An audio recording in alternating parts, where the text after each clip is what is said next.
I'm really involved with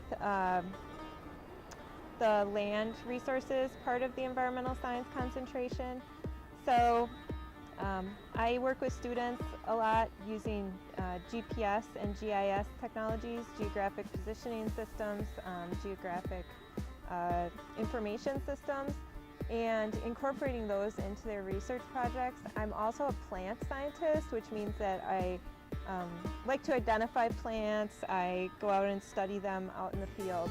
So I'm involved in a lot of habitat restoration work, mainly dealing with restoring native habitats like plants, prairie habitats, and also studying invasive plants and their impacts on the environment.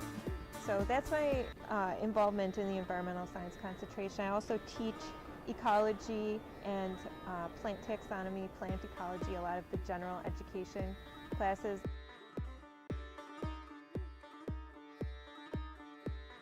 So in the environmental science concentration, chiefly the positions are working for government agencies, academic agencies, or private industry like environmental consulting companies or restoration companies. There's also the agriculture industry with the sustainable agriculture track. We have 3 tracks in environmental science concentration currently: sustainable agriculture, water resources, and land resources. And in any of those tracks, you can get jobs in government.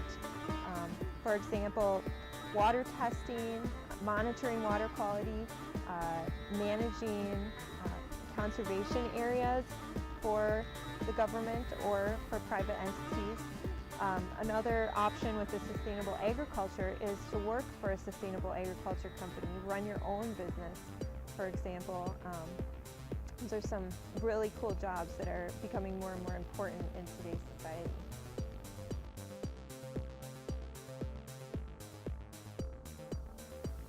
At Stout, you're really fortunate because there's a lot of opportunities for you, especially in the research arena.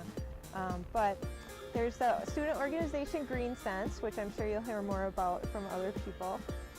It's really important that you get involved in these extracurriculars to demonstrate your leadership. The companies and employers do look at grades, but they also want to see that you're more than just book smart, so to speak. They want to see that you can take leadership roles and be responsible. And so we have tons of research opportunities available for students, and it looks really good on your resume.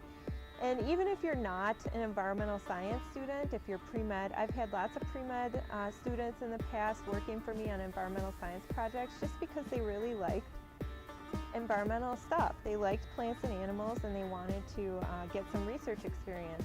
And that looks good, whether it's for pre-dentistry or pre-pharmacy or pre-med. It just looks good to have some research experience on your resume.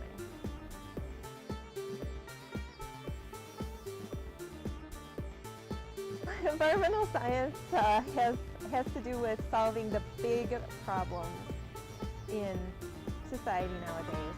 We're running out of resources and our population is growing. So what do we do about this? How do we preserve what we have and best use what we have? And so it means trying to work at lessening the effects of global climate change. It's not just,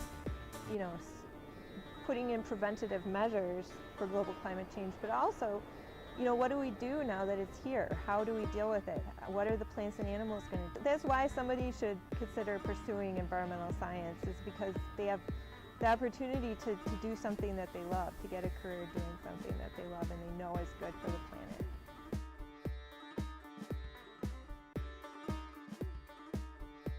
Everybody in the environmental science concentration is super dedicated at providing students with positive experiences. So please take advantage of it. We get a lot out of working with students.